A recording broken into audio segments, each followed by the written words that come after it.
Wait for the yes, we are live. We are live. So I'm gonna start this with some smoke, right? The fuck. This I'm not. You know what? Calling someone a mark is not insult anymore. You know what's gonna be an insult now? You're not a wrestling fan. This show was actually good. I don't think even Liv Morgan matches with Baszler, so was surprised. I thought it was gonna be a squash. Was good. The tag team matches was good. The Intercontinental, we talked about that, was good. Seth Yeah. Rollins was good. And this main event, I know some people go because it's slow and it's off pace, but that's how Roman is. He's the heel that's going to suck the energy out the fucking room. And if Roman wins this match, it's going to be a Karrion Cross. But I don't think they're going to do that. That would start a riot. You got 60,000 people. They ain't gonna riot. They always say that, but they ain't gonna riot. You know what? But see, the thing is, we don't know. We can say that in America, okay? We can't say that overseas where they actually do riot for soccer. You know what I mean? They actually riot when their teams don't win. My wife is right here. She would tell me this. They will riot, and it's 60,000 people that's actually for Drew. You better find a smart, intelligent way for Drew not to win, and that's a long way for Roman to run to the backstage. So I'm just saying that'd be a smart move. But this show has been good, and then I just saw my boy got knocked out by a forearm. Mr. Smack the shit out you got stunned by a forearm. So what's really good there? Oh shit, he got knocked out. What? Somebody knock him out? Yeah, my man with the big ass afro. Oh shit, I gotta check that shit out. He Because got a nice stiff forearm, man. He went numb like that and shit. But yeah, this has been a good. So my smoke before we as always my smoke. Good brothers. Yes, yeah, sir. My smoke of the evening is Clash of the Castles. Has been a good fucking show. The crowd has been very good. Michael Cole has been fucking brilliant. yes, Finally. Totally. Yeah, I would say this. Like, I think Vince McMahon stepping away has been the best thing for Michael Cole because look Yeah. at what he's mentioned just tonight. Stardom, AEW, well, whether it be directly or indirectly. Oh no, I don't New care. Japan, and, like he's been like referencing the past with Progress, ICW, like all the Federation screws in, like Yes, before he came to WWE the first time or second time.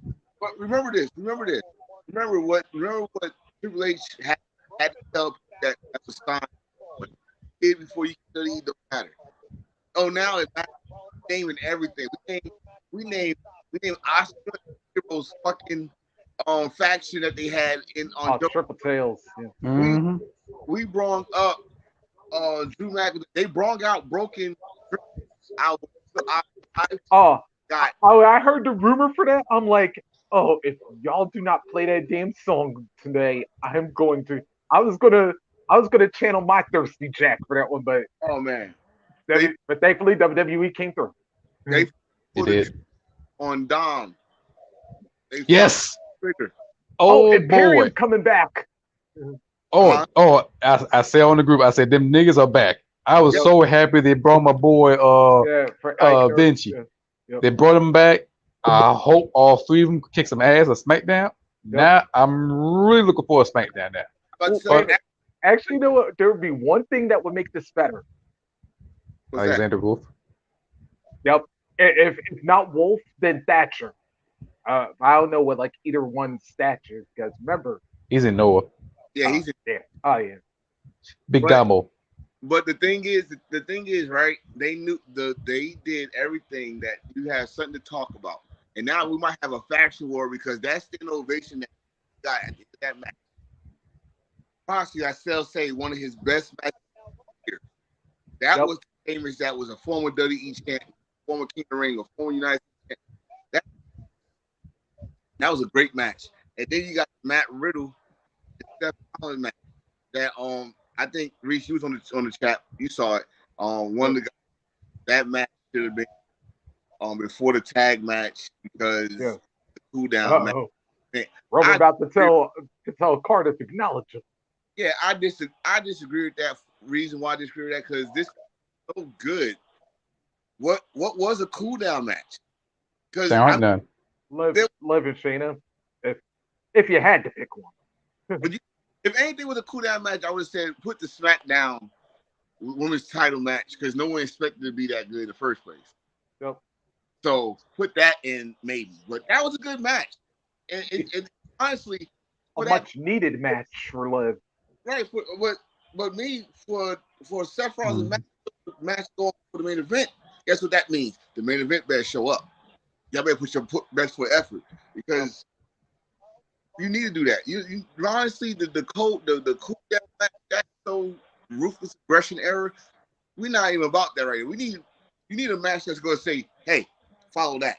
Hey, follow that. Follow that. You need that. And tonight they did. I know that's why I wrote and I know you of course both laughed at it. I was like, man, I feel sorry for whoever has to wrestle after that Intercontinental title match because I'll say this though. this reminds me so much of we already brought this up earlier in the group chat.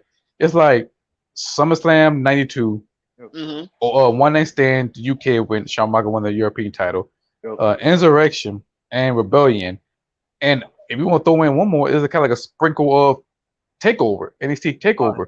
Especially because they the one with they had in Carter because I thought the one that with the crowd that they had there and that was only like what 20,000, like the way they were going off for Tyler Bate and Walter, Not even that. I'm going to say the Takeover London before it was the UK. Oh, with Finn Balor coming out, Samoa Joe. I said Jack this. the Ripper. Yeah. I said this to my wife. I said that if you don't remember, that was Asuka's first WWE match was in that show. Bayley's first title in that show. She was NXT Women's Champion against Nia Jax. This crowd is the MVP. First of all, UK deserves. I'm gonna start. If I had to start my damn self, #UK for WrestleMania or WrestleMania, some shit like that. They need it.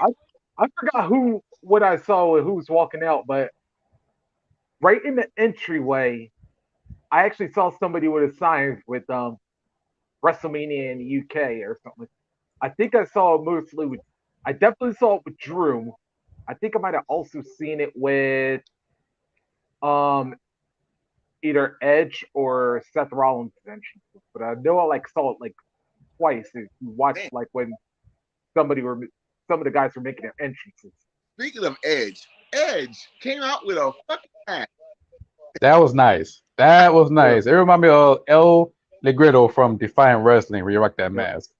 You bringing it in right there. Y'all know who find what Culture Wrestling or Defiant. You know exactly who we talking about. But also, and then I get another shout out. They did the Edge theme song like it was word for word, in rhythm, loud as I can be.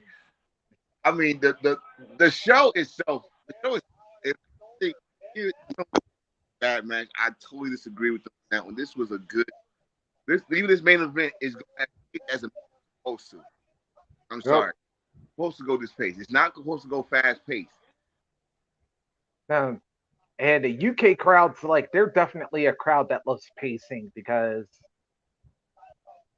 they love it when you go fast, but then they know that you need to slow it down. And there's because you got to breathe. You got to breathe. The whole show has been fucking. I mean, look, hold on. She been down here the whole fucking show. Upstairs. She been down for the second event. She's been down for the whole fucking show. WWE doing something good. I'm loving this. Yep. And I'm gonna tell you what, the UK crowds are ridiculous, and I know like I said, I just brought up Takeover Cardiff a couple moments ago. I was like, that crowd was going nonstop, even for Travis Banks, Jordan Devlin, and that was the opener. And then they were even going hard in the pre-show match with Street Profits and Moss against Alpha Academy in Theory. Let me tell you one thing with the UK crowd. Just hey, bring your asses to the show on time. That fucking crowd looked like a sold out crowd in the pre-show. They show up. They show up. Like that's one thing you don't fuck around. You don't fuck around with UK fans. Oh they no. would support. Oh no! Listen. Hashtag WrestleMania for the UK. Goddammit. I'm gonna start that shit up. I mean that shit. Oh hell no! You WrestleMania in South Carolina. Goddammit. Anyway, but UK they doing a good job. Listen. That's a personal thing. I'm with you on that because this is a drive for me. I tell you that I would drive for that one. But for this crowd right here, especially when it's the night after WrestleMania, or even WrestleMania itself, these motherfuckers come as a stake. At least 12,000 of them is from the UK, and they over for give them this shot to watch WrestleMania in the UK. I don't care. I do it for Wrestle Kingdom, so I can do it for WrestleMania at the UK. So you're gonna be fair. How about WrestleMania after? Never mind. Oh, but you know what? I would say that though, like, oh wait a minute, I'll do you one better. That as a Royal Rumble would be nice. Could you imagine a Royal Rumble in the UK? Shit, that would have been extremely nice. Yeah, I like how we just extremely with our belts. Yes. Oh, rest this one. Woo! That's like, I just thought we should have probably had this song up there. So wait a minute, I wonder if we would have got booted off of that if we played it. As you know, I let y'all know that Chris. As y'all know, Chris is our homeboy from WCC, also the head of Hills for Life. He's also going to do a review. I told him, can we? He wanted to do it around the same. I said, this one first. Yeah. This one first. This is our baby. We came together with it, but I'll join him later. But we're talking about. I did miss one thing though. How did Dominic turn? Oh, how he turned? Yeah. Oh well, the match was over. Yep. And you'll see Edge and Ray celebrating. He was on. You had to see it coming because the way he was looking at Edge the whole time, and so Edge went to celebrate with him, and he nutcrackered the shit out of Edge. Oh, it was good. It was straight to the uprights. He nutcracked the shit out of Edge. And you should see Edge reaction like, "You dirty motherfucker." Yeah, you know how Samuel Jackson look at somebody when he really pissed and his eyes get big. That's how Edge like. Think of Jungle Fever when Samuel Jackson got shot by his dad. Did a little dance. That's how he looked. We have to shake him. Yes. No, bro. Oh, kick out. No, kick out. Just barely. All right, come on. I mean, listen, I don't care if the Tribal Chief wins. I just said he can't win cleanly. He can't win cleanly. Especially not there. Oh, right. He can't win clearly. But Drew, even though I said Roman should win, if Drew be happy with it. But so how he turned to Ray was trying to plead with him, give him like, blah blah, and he's pretty close line from Hell Ray, and then walked away. Took off his sneakers, walked away. The judge was outside laughing, pointing. You know how motherfuckers they lost the war with the bat. They lost the battle with the war still going. Yep. So we have to wait to see what the hell happens. Oh, shout out to Jaquez. I see him on the comment on Facebook, but yeah, shout out to him. Yes, sir. But Dominic, like I said, we said it from the rip. Oh, we went waiting. Dominic and Rhea Ripley. We 2.0. If he called a low rider, I'm gonna bug out laughing. I'll tell you this right now. I'm gonna geek. It's gonna happen sooner or later. No, it'll be. No way. He'll come out with them black rolls, either rolls or something like that. Oh my god! It'd be a nice tribute. Come on, not like that. No, he's fighting out of it. So we watching this. Well, we can still do our yeah. What's on the table, Hill? What's on the table?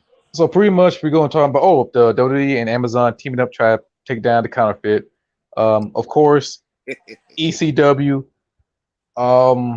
We already talked about Triple H thing on back on Heel Thoughts. If you guys seen the clip or the video of the Heel Thoughts, so you know, let me you know, we really didn't seal it, but let me seal this so we won't have to pretty much unless something new come along with it.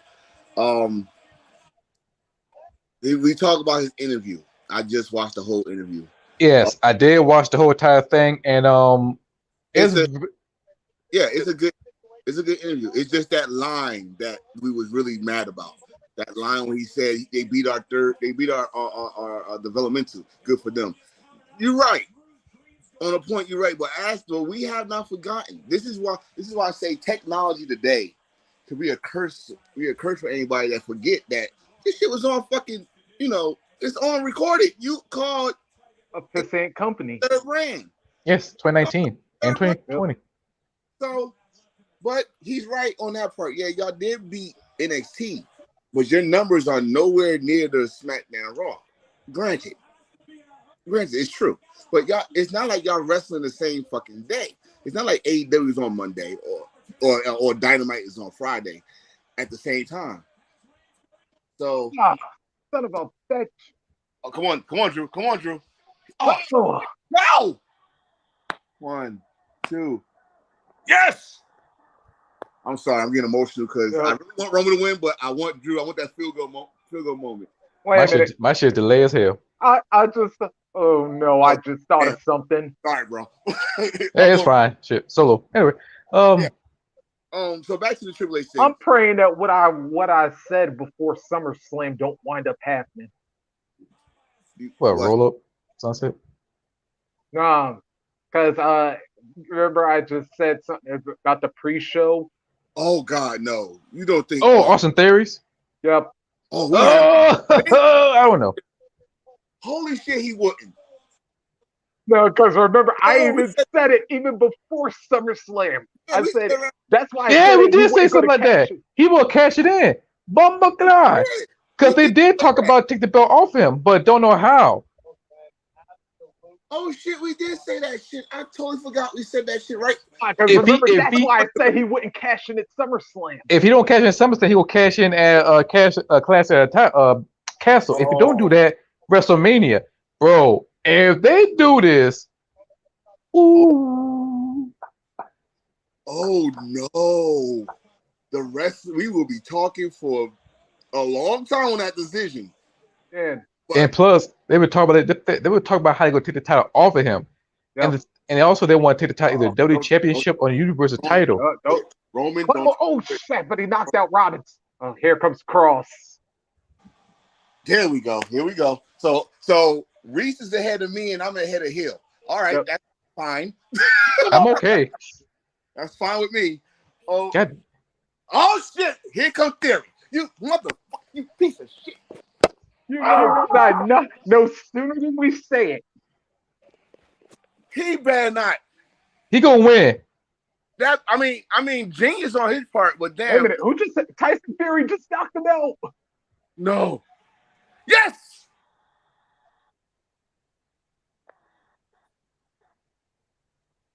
You are out, sir. That's stupid. That's stupid. I forgot about Theory being there. That's fucking stupid. Why? Yes, thank you. He did God's work. He did the wrestling God's work. Damn, that's stupid. One. Referee, get your ass in there. One. God damn. See, Dad, this is the pace how a main event should go. I like this main event. I have nothing against this main event. It got me jumping. I'm on the edge of my fucking couch right now. I'm looking at my ECW title. You know what? Let's just feel this Triple H thing. Triple H said what he said. It's over. Let's move on. Because now shit about to cook. WWE's doing good. AEW is doing good. They on an even plane. We got Spears. We got Claymores. What's it gonna? Don't forget, we got Impact. And Impact. Everybody keeps forgetting about Impact. Then you got Noah Pro Wrestling, in which I'm still gotta watch that N1 Victory. DDT.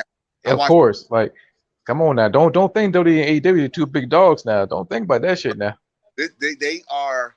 If we want to really get to it, if we want to really get to it before we get really into the show, there's a table. I call it the mafia table. You saying this shit, wrestling is full of mafias. You got the bosses, and you got the bosses, and you got each boss of each. All right, how we gonna split this fan base? Because now we all together, we all on the same table. If anybody think different about that, you must be crazy. Impact has been good for a good year and a half, 2 years. Yep. Mm-hmm. Yeah, especially got And like I said, this is AEW's first obstacle. And I hope they get over it. WWE been through many obstacles and they still here. So barely. Oh, let's go. Slug it out. Oh, that looked lazy. He just smacked his back. Recover. Let's go.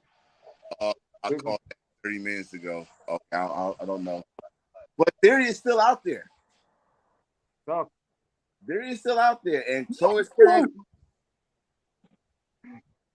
Come on, Drew. There you go. Moment. Go. Look at Michael Cole. Go. What One. Crawl. Wait a minute. Oh, Solo. I forgot about him. The car. Yup. I'll be damned. I didn't think. I knew it. Solo. The bloodline. Pull him up. Yep. Put the fingers up. Yeah, the one Uso that could come into it. That's right. He don't have no record. Yep. Oh boy, Solo. He came through. Oh, is that going to be his name? Solo? Because he just mentioned that's his cousin. Solo Uso. Oh no. Roman got it. One. Oh shit. Ha! Roman won. Acknowledge him. Put those ones up. This main event has been good. I told you, it's the only way he gonna win. He cannot win cleanly. If he win cleanly, damn. I had to admit, I thought Solo might be coming up. I did not think it'd be today, though. No, but I said this would be if he wins. If you remember what I put, if he wins, this would be his WrestleMania moment. Yep. Because he never won in a big crowd. He never won the titles in a big crowd. This would have been his WrestleMania moment. All right, now I'm gonna see. I'm looking at the crowd now. I hope they don't riot. Oh, hope not. I hope not. I surely hope not. Oh no, they'll wait till after the show. Shit. Well, yeah, because I'm about to say, I remember how they were getting ready to do after Shawn won that European title. Oh yeah. Oh my God. Trash. Shawn Michaels hitting the mouth with the bottle. Yeah. Someone just inboxed and said, "I ain't never seen no shit like this." Yo, look at this black dude on the replay. He's like, Lord, I don't believe this bullshit. Roman. Yo, I think they're gonna try to put Roman for 800 days. Yep, or 1,000. At least. The black dude is the new WrestleMania beat. Yeah. Oh my. Yeah, I told you. He's definitely the. Yeah, he replaced the glasses dude when the streak got broken. Yeah. So now he did not cash in SummerSlam. He did not cash in Castle. Oh, WrestleMania. Tyson Fury getting in the. Oh no. Uh-oh. Well, wait, he just helped the Roman a couple seconds ago. So. He ain't gonna do nothing except for shake hands. Yep, because they were sitting chilling with each other a couple seconds ago. They were just chilling with each other. Don't tell me he's next in line for the title. Hell no. Hell no. If he knocked Roman out, I'm gonna laugh. And Reese, don't say nothing. Yeah. Don't say. Wait a minute. When the next Saudi Arabia show? Oh God. In November. November. Yeah.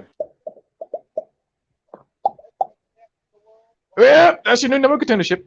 Oh, he just shook his head. Yep. That could be remember, like I said, they were just chilling backstage earlier, so. Hey, a lot of folks chill, but still want that title shot. Uh-oh. I just thought of something else too, because remember, if he's Cross here, is still near there somewhere. Wait. If Sammy's here, I mean, if Sakola's here, Sam about to get replaced. We might get tag team title match. Yeah, Solo gonna whoop his ass. Solo gonna kick Sami Zayn out, and then Kevin Owens gonna come in and save him. Exactly. All right. Well, that's over with. Yeah. So the next episode of SmackDown Z Balls. Anyway, so Whew. I'm that very, was one to have a good show. I am very emotionally drained. That was the first 25 minutes of our show. Look at this shit. The Samoan dynasty is taking over WWE.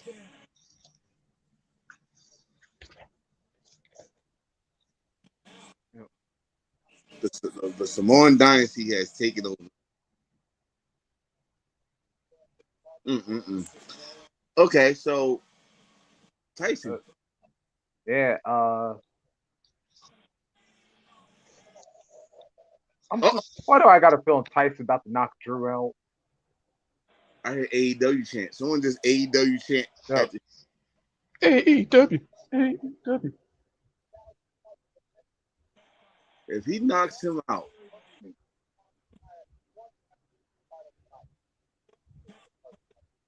who the hell saying AEW? They loud as shit. Yeah. Or EW. Or EW.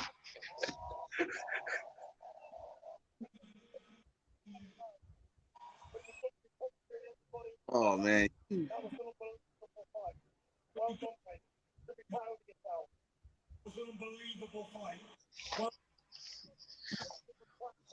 Come on, Karen.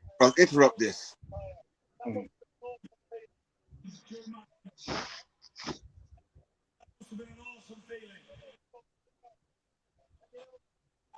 Oh, knock him out.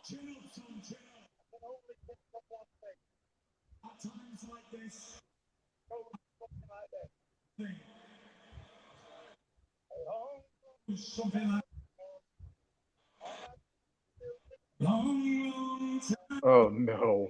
They're singing. He's singing American Pie. Or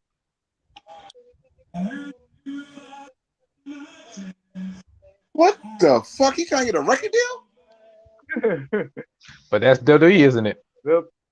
No, it's setting up something. This setting up something. Please tell me it's setting up something. Lights go off. Setting up something.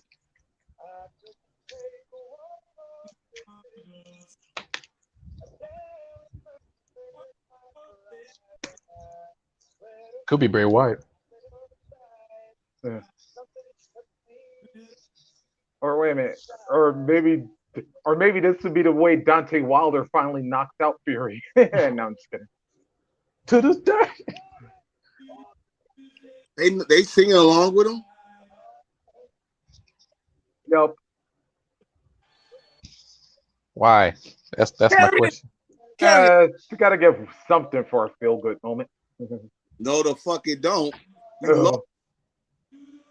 You know what happens if I had a match like this in Jersey? Yeah. Get the fuck out, you loser! That's what would happen. We're not singing. Give me that movie Down to Earth. Get booed out the stage. Yeah. Is that the end of it? You lost a big match. You want to sing? Yeah.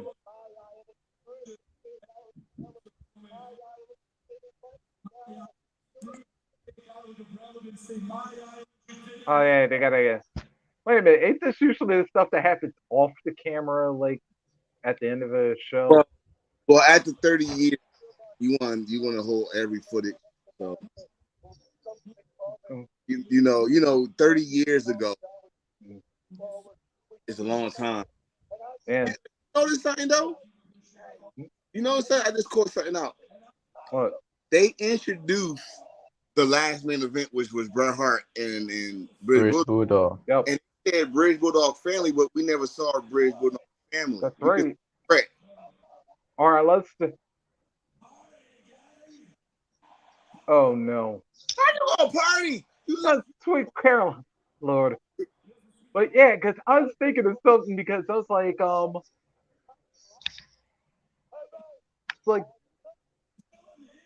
is Georgia? I was trying to think of like, was like Brett's was like one of Bulldog's like kids like sitting next to like Brett too or something like that. Knock him out, Hey, Tyson. it's the one man band. No offense, Steve. This is one man brain. Okay. Dilly. Okay, I'm about to turn this off. Okay, it's over. Huh, they're just singing. I mean, I never saw that. They ain't doing nothing. I never sung at the house.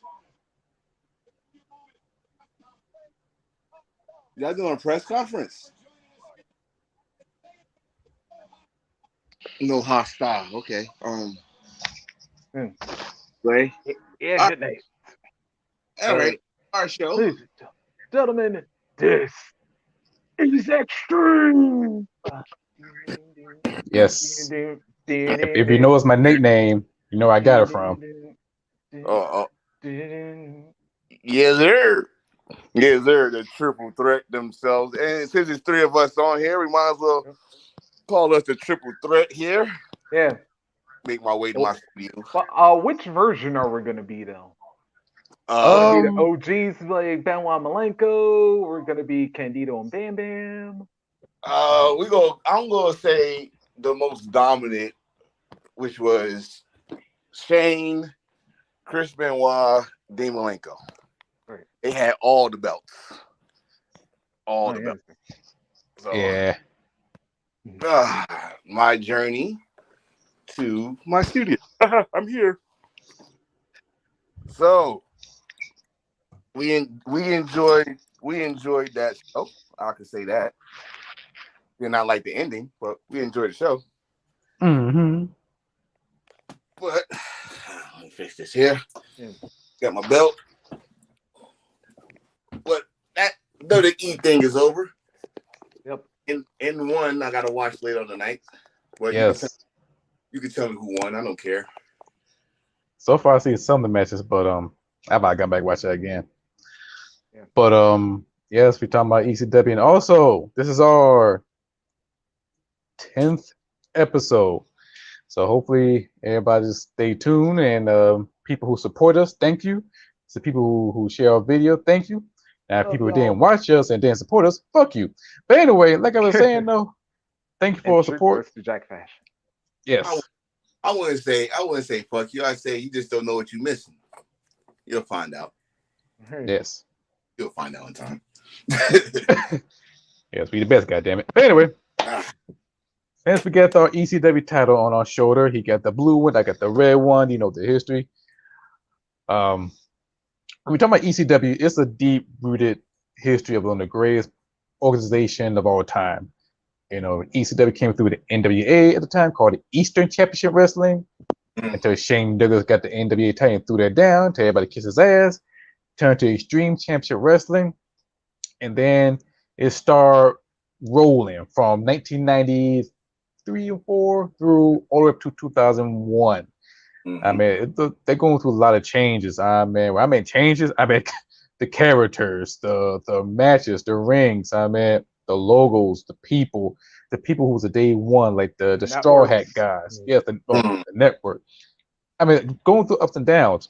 I know you, Antonio, you watched ECW back during the Eastern Championship era, if I'm not mistaken. Yes, sir. Me, I came through 1999, the Thrill Zone era. So I came in that good part of it. I would say this: you came in when it was red hot. It was established. It was, I don't care what. And it was being dominated by Rob Van Dam. I'm gonna say this right now. I don't give. I had to throw one RVD up in there. I don't give for what Eric Bischoff said. ECW was number 2. Okay. You could say 1A, 1B for WCW and the WF, but ECW was number 2. And I can say right now why I say that, because look who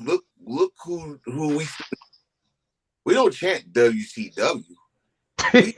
ECW. If anything hardcore, anything, you hear more ECW than anything. When you see an ex wrestler like Tommy Dreamer, Raven, Taz, all them, you hear ECW. When you see Ric Flair, you don't hear WCW. You don't hear that. You hear You don't even hear it when you see Booker T. right. You just hear woo and all that shit. You don't hear the three letters that changed, that revolutionized the business. And when I say this, think about this for a minute. If it wasn't for ECW, there would not be no Attitude Era. Let me repeat that again. There would not be an Attitude Era if it wasn't for ECW. I'm really gonna steal. I'm gonna put this belt down. I'm gonna steal Paul Heyman's fucking promo, if you will. From Survivor, like before Survivor Series. No, the one night stand one. Oh, when Stone Cold was drinking his first beer was in ECW. Mick Foley was going through cheers in barbed wire matches in ECW with Terry Funk. The swear words and the first time you saw a wrestler actually tap out was in ECW. Yeah. The bring in the event of MMA as a whole in the wrestling business also ECW. Shout out. And all the cruiserweight division, if you want to go that far. Yes, the first time I saw Ray was in ECW. First time I saw Psychosis was in ECW. Conan. Lionheart Chris Jericho came in and won the television title. Their storylines was way different back. It was little realistic storylines back then. Remember we had little cartoons here and there. I mean, NWA was close to personal, but ECW, the one I talked about, I think Hill, me and you talked about it last week. When Sandman got caned in the face. He wasn't blind. And Paul Heyman told him to stay home so nobody won't see him. And he actually stayed home. No one in Philadelphia saw Sandman for a couple of weeks. And to stand by that storyline today is hard to do. But back then it was even harder because ECW was based in either two places, Queens, New York, or Philadelphia. And the state, especially Sandman, he's from Philadelphia. Everybody know Sandman, where he from. I forgot his real name. It's Jim Fullington. Jim Fullington. So ECW right now and a lot of Hall of Famers wrestle in ECW. A lot of Hall of Famers came through ECW. I mean, I want my thing is I want a ECW original. I don't think that he put ECW original in the Hall of Fame besides Terry Funk. I can't even call RVD. No. I'm talking about someone that started in ECW. Then he didn't start nowhere else. He started the Dudleys. Who? The Dudley Boys. They came in 1990. No, you're right. The Dudley Boys. Yep. They are, the Dudley Boys. So think about this. We had, like you said, Shane Douglas. Yep. Think about this. I'm gonna say it right now. WrestleMania 20 had Eddie Guerrero and Christian Benoit as their heavyweight champions who started, right? They got their name well known in ECW. So, and I mean, it's so much stuff I could go on to. But I want to give y'all a chance to say what you guys say. But ECW, I feel, especially I was at that bingo hall. Don't ask me how a young man at the age of 13 and 14 got into the ECW arena, what I did. And to see, if I tell you what I saw live, you won't believe me. I don't know. Considering ECW, we probably would. Listen, I would be surprised. I was there for Hickalero's striptease. You son of a bitch. Yes. I was there for that. I was there for Raven beating Sandman for the ECW title. And I also was there for when his son decided to go with Raven and broke his little heart and he was crying. Wow. I mean, it's so much that I can talk about, but I'm gonna give y'all your chance. So take it away. For me, the first time I heard about ECW, I was in Yokota elementary school way back. and talking about, oh, this hardcore style match and everything else. I'm like, okay. So I watched. Matter of fact, no, I seen the magazine, the ECW magazine, and the first one I seen was Just Incredible. Mm-hmm. I'm like, okay, I pick it up, I read through the magazine, and catch my attention. I said, okay, hardcore. And then Thrill Zone come along, and I watched it, and I was hooked. I got the tape, I recorded, I watched every single matches from it back in the day in TNT days, TNN days. Yeah. For those that want to know what the hell we talking about. Yes, that's the Nashville Network. And be showing our age. But now it's Paramount. Yeah, they came a long way. But but the first match I've seen, they show a highlight clip, was RVD and Jerry Lynn, Hardcore Heaven '99, one of the greatest pay-per-view at that time. And then I watched the Dudley Boys, Spike Dudley, Balls Mahoney, Tommy Dreamer, Masato Tanaka, all them guys, and including New Jack. And I became a big fan. Then I clicked all the magazine to follow them through, from ECW magazine, WOW magazine, World of Wrestling magazine, the thick ass one. And I'm becoming a huge fan. And after that time, I started collecting tapes. Path of Destruction, ECW home video tape, hardcore lesson tape. Like, I was picking up some steam from it. And I could pick out moments and matches during that time from 1999 through the time they had to be off air. So I'm my favorite match. The favorite match was Masato Tanaka versus Boss Mahoney on ECW on TNN, when Masato Tanaka gave him a spin around DT on Boss Mahoney when the thumbtack tables were there, not the Flames. Then I remember Tommy Dreamer versus Steve Corino, Just Incredible versus Steve Corino in 2000 for the ECW Championship during a time they had the ECW Tag Team Tournament. I remember every single moment. Fast forward to 2000. I saw RVD hit the Van Terminator to Johnny Riggs, Scotty Riggs. Yes. That was different. I'm like, holy shit, he did it. And at that time, FMW was there. So you watch FMW and ECW collabo. Then I watched Balls Mahoney going after the WEW Hardcore title. And then when I see ECW, the promo was different. They didn't have no catchy promo. Like, they cut the promo very realistic, in your face. You have the licensed music playing in the background, from Limp Bizkit to old school music from the 90s. The Pulp Fiction theme. Yes, oh my God, Pulp Fiction. That's one of the most classic themes for any closeout. And also the women like Francine, Dawn Marie, all of them. And then you look at Super Crazy, Tajiri, and Lil Guido, the ECW television title. Then we can't forget about the Beast Rhino, when he was the baddest son of a bitch in ECW. Way before Brock Lesnar, he was the next big thing, in my opinion.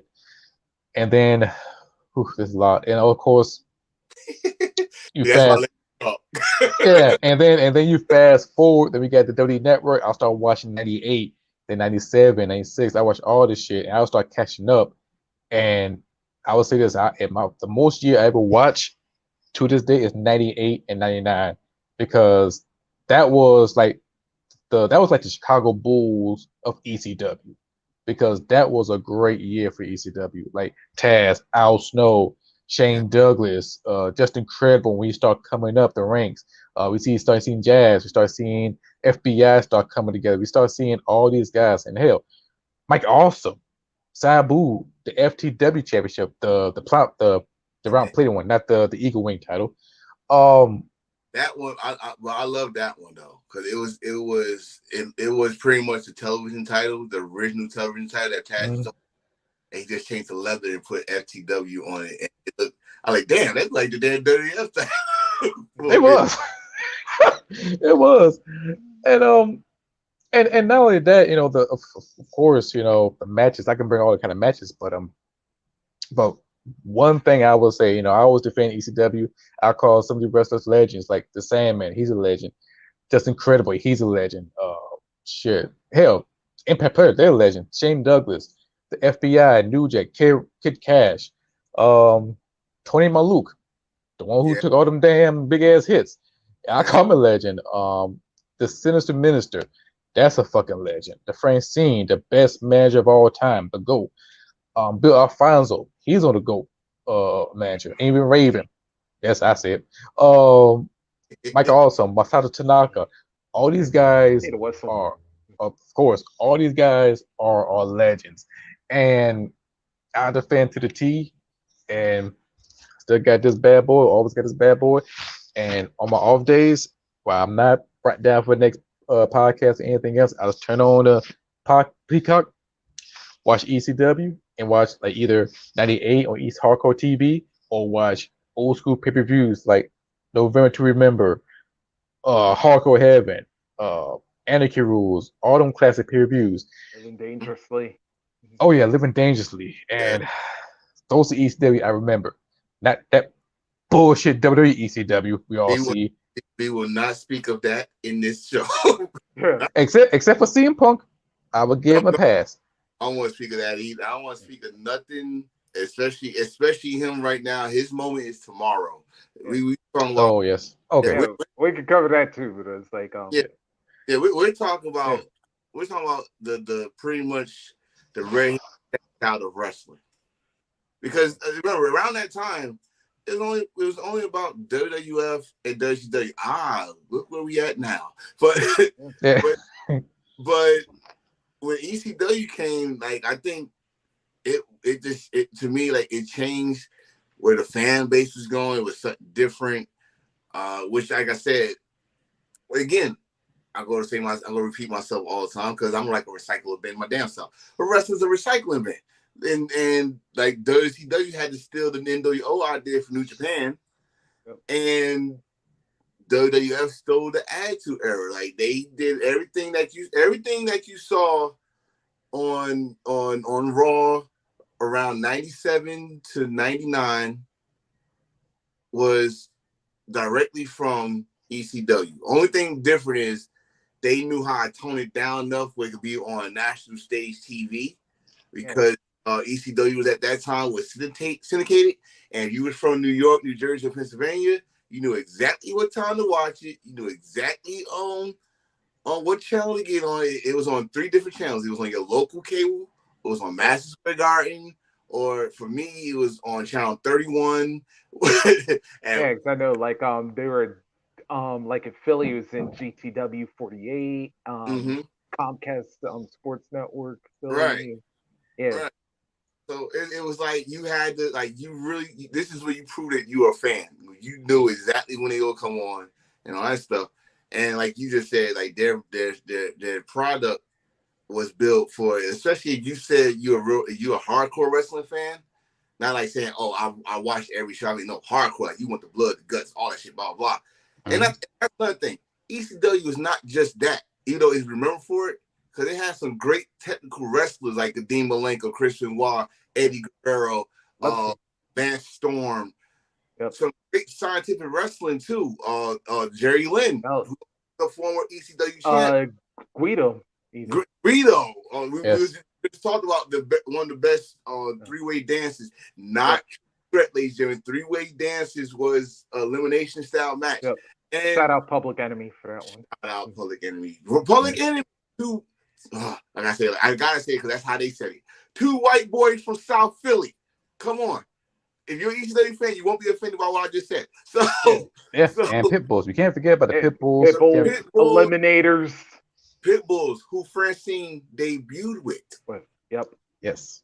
Debuted with pit bulls, turned on them with Shane Douglas. Which one of the best storylines in ECW history when Homeboy got hurt his neck. He had the halo. Yeah, and Shane Douglas raggled. Yeah. Man, Shane Douglas wanted to be the most heelish bad guy in the business. He did it in one night. He grabbed those halo and twisted it, and I'm like, yo, that's fucked up. And remember, that was Shane's whole thing in ECW, because even when you go back to his first stint, remember, they actually named the event the night the line was crossed with him and Terry Funk and Sabu. Mm-hmm. Shane loved how to push the envelope. Now that he was in a place where, he can say what he want, and he definitely unloaded, especially. And here's the thing where reinvention is an amazing thing. Who would have thought that the guy who didn't know how to skateboard with the dynamic dudes would become one of the most controversial yet successful superstars in professional wrestling history? How about this? Right before he went to ECW, you got to this. He was a dynamic dude. He went to WWF. Yep. He was in the Royal Rumble. I had that tape. Yeah, 91. Yep. They didn't do shit with him. Went back to WCW. He became the United Unified Champions with Steamboat. Steamboat. Of course, had that great feud with the Hollywood Blondes. Yes, sir. If you watch Worldwide Wrestling on Saturday nights, you know what I'm talking about. So then they had nothing for him. Ric Flair had nothing for him. They wanted to keep the people that Ric Flair trusts. If you don't know, Ric Flair was in the booking committee. So he went to ECW, pissed off. And at that time, ECW or EC Championship Wrestling was, for some people that was in WCW, that was fucking pissed at WCW. Shane Douglas was one. And Shane Douglas did a promo. I ain't talking about the famous where he threw the belt down. He did a promo right after that match he was just talking about, where he was with Sherry Martel before she left to go to WCW. And he went the fuck off. Like, went the fuck off to the point that even Terry Funk came out like, what the fuck are you doing? This is not what we do. It changed the dynamic of ECW because everything was in EC Championship Wrestling was also cookie cut till they turned to ECW because Sandman was a surfer. He was a surfer. I gotta say something. To remember. Right. Nobody don't remember. Sandman was a surfer. He didn't have no Kindle stick. Oh, he was not drinking. He was a fucking surfer. Can I say something on that one? Right. I ain't gonna lie. When I watched it, I don't know what year I watched it. Like, I watched the first episode. Like, okay, cool. East Championship Wrestling. And I saw Sandman. I'm like, what the fuck up? That's not the Sandman I know. Why he wearing spandex? Because I watched it earlier when he went to Zumba pants. I was like, okay, that's an earlier Sandman. But I did not know he was a surfer Sandman. I'm like, God damn, that's a Sandman? No. He was so goody. And this is where I know that shit was not gonna work in Philadelphia. Because after he turned to the Sandman we know and love, they tried that same shit with Tommy Dreamer, with the suspenders, he's smiling and all that shit, and they was him out the building. He was a good guy. Until like Sandman Kingdom. Yeah, but Philadelphia is this is why I say Philadelphia is one of those fucking wrestling towns that you really gotta earn that shit. Because especially in ECW, they boo you, even if you're the good guy, they'll boo the shit out you. They don't care. They don't care. You gotta earn their respect. And I would tell you this: like, if you are to throw a sideways thing in this one, I noticed that as early as like SummerSlam, 1990. Like, I remember the Hart Foundation was getting booed. Like, they booed them, they booed the Rockers, they damn sure booed Hogan. But a majority of the heels were getting cheered that night in Philly at the Spectrum. Remember that shit? The only reason I remember because you just mentioned the Hart Foundation. The Hart Foundation was getting booed because they was facing Demolition. Oh yeah. And when the Legion of Doom came out and helped the Hart Foundation, that's when the Hart Foundation got cheered because look at these guys trying to turn wild and crazy now. Like y'all know Jimmy Apple Neidhart was a crazy motherfucker with that goatee. So it was Philadelphia is a hard town and an extreme town still to this day. So when ECW did their thing and they turned from East Championship to Extreme, everybody had the freedom to be a character they want. And the fact that then a lot of people wanted to come to ECW. We had the Steiner brothers, we had Ron Simmons, you had Too Cold Scorpio. Yes. Too Cold Scorpio. Thank you, Reese. Yeah, 2 Gold at one time. 20 years ahead of his fucking time. At least. All this shit y'all seeing in these indies and AEW and some in WWE, Two Coast Club was doing it way back then. Who the fuck does a damn a 450 leg drop or a shooting star press leg drop or a moonsault leg drop? Does like a cartwheel into a leg drop. He was doing shit, and this dude is 250 pounds. Way ahead of his time. He was a cruiserweight before cruiserweight even invented. Oh my god! So it was like that. Then, like I said, ECW was hell. I think wasn't Arn in there or was it still in the Eastern Championship thing? Arn was there at ECW. He was there recuperating because remember he just come off when he got stabbed by Sid and he was doing OVW and then they not OVW. I'm sorry, Smoky Mountain Wrestling, and they had Smoky Mountain had a work relationship with Philly with ECW. And then, I remember Brian Pillman also. God rest Brian. Yes. Oh man, he had. And this was before the loose cannon incident.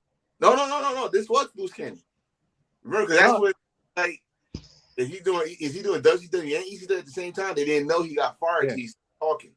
Nah, wait a minute. Nah, because that was the second time Pillman showed up because he was also there, like in '94ish. Because remember that that Austin was supposed to show up, but Austin didn't. But then Shane Douglas wound up teaming up with Pillman. That was the work relationship, and that's when Cactus Jack threw down the WCW tag team titles, and Ric Flair was pissed off at him. And that's when they had the extreme dream match, Sabu against Cactus Jack, and Cactus made Sabu look like $100 million, and the promo that Cactus did kind of pissed off Ric Flair, but they told him to make him look like $1 million and make that company look like $1 million. That's what he did. He said, I lost my title as the ugliest wrestler, the most he like, this title don't mean shit to me.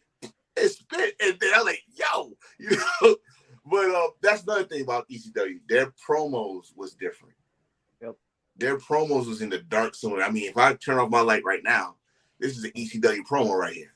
Yep. So this is, in the alleys, you'd be in bathrooms, you'd be like out literally on the streets.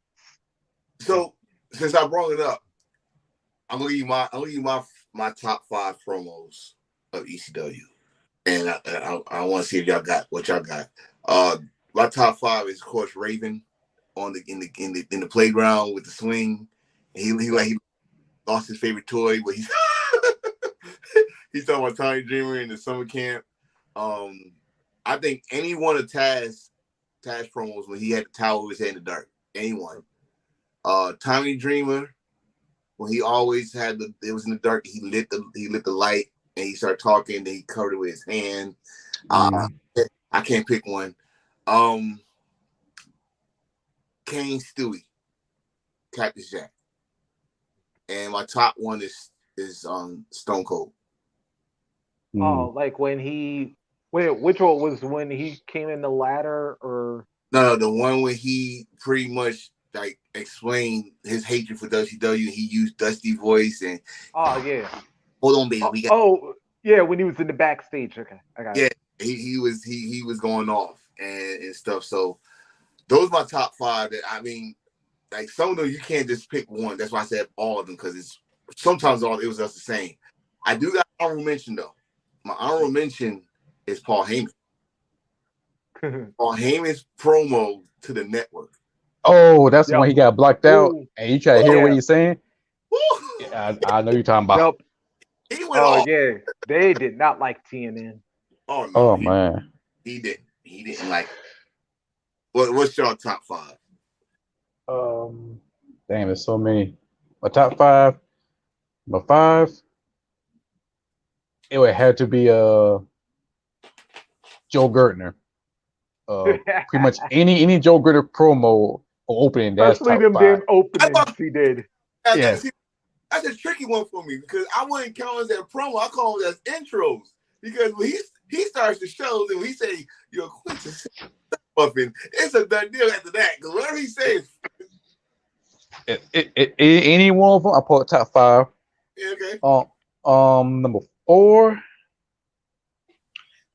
I would have to put in Sinister Minister with him and Mikey Whipwreck. And when Jazz come in, they was talking in the locker room. That's number 4.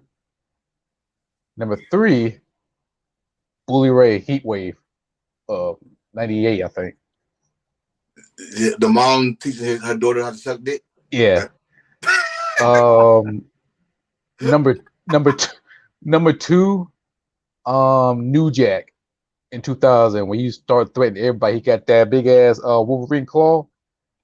He pulled that one out. And number 1,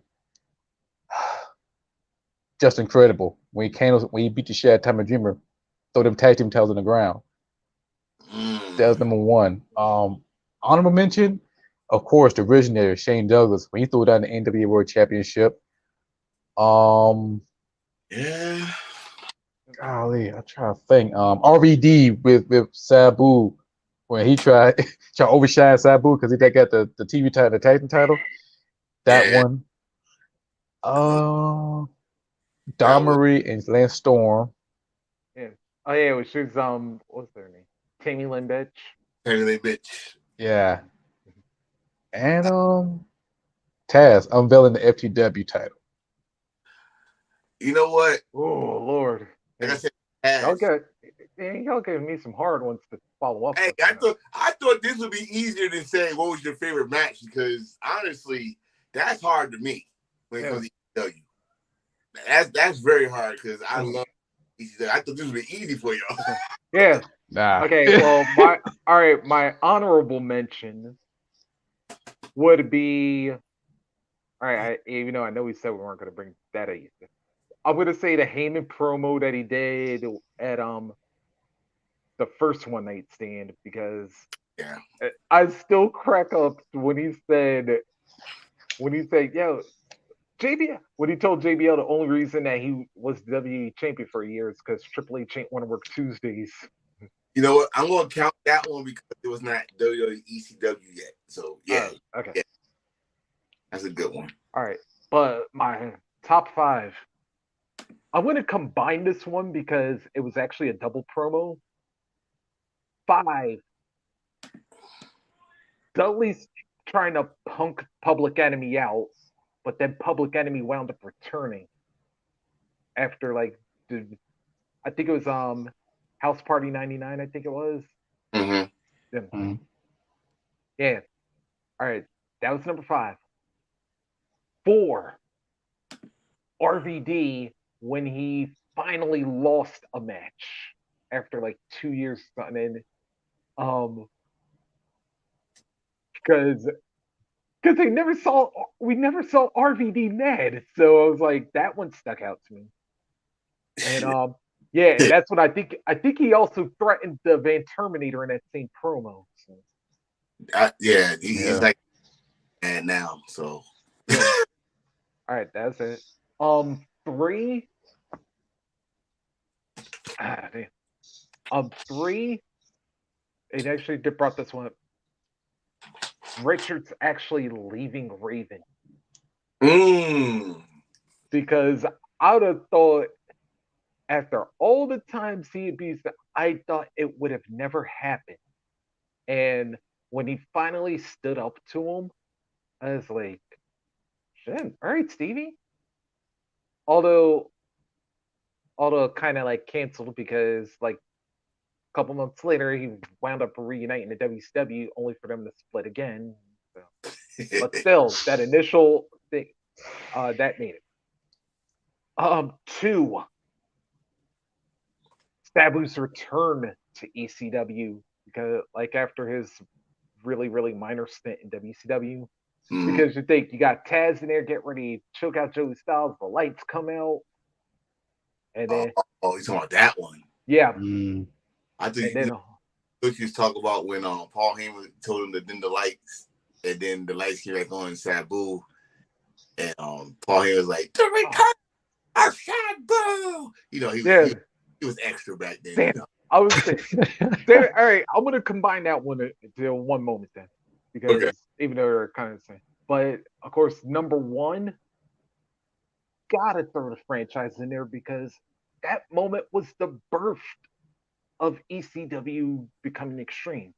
Right. Because, and you think about that moment, it was like you took the 10 pounds of gold, threw it down, and now you just said, we're going to be the revolution now.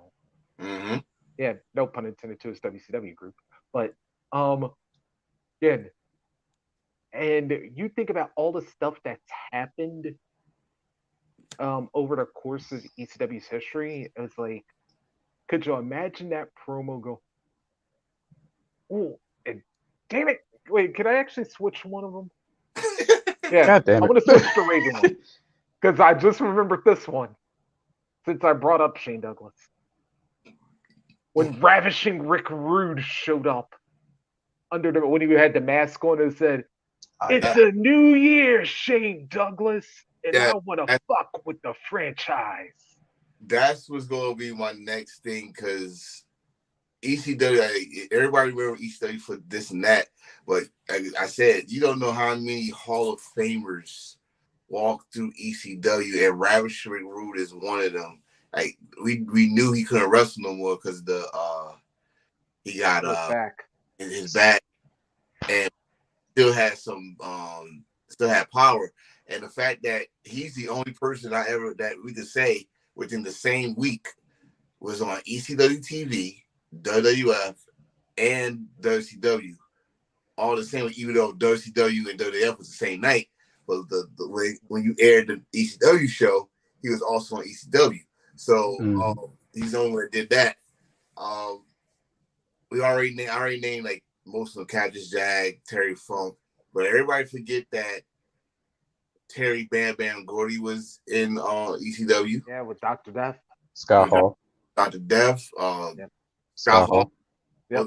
In one of the last shows. Thank hell. Even Beautiful Bobby was in. Beautiful Bobby. That's what led our Anderson to come, because he said, "I will follow you wherever you go." Can't forget about Christopher Daniel, but he was like a jobber. How about this one? WWF as a whole, because we have the one. I forgot this promo, but it's legendary. Jerry the King Lawler called the ECW arena a pile of shit. Oh yeah, well he was doing that because remember remember when at Mind Games when Taz was running through the audience, and then this is like, we got also, when I say that WWF Attitude Era would not been without ECW, you got also remember this: Vince McMahon, even though I don't care how you brought him on Raw. I don't care how you think about him now. But back then, Vince McMahon was a smart man.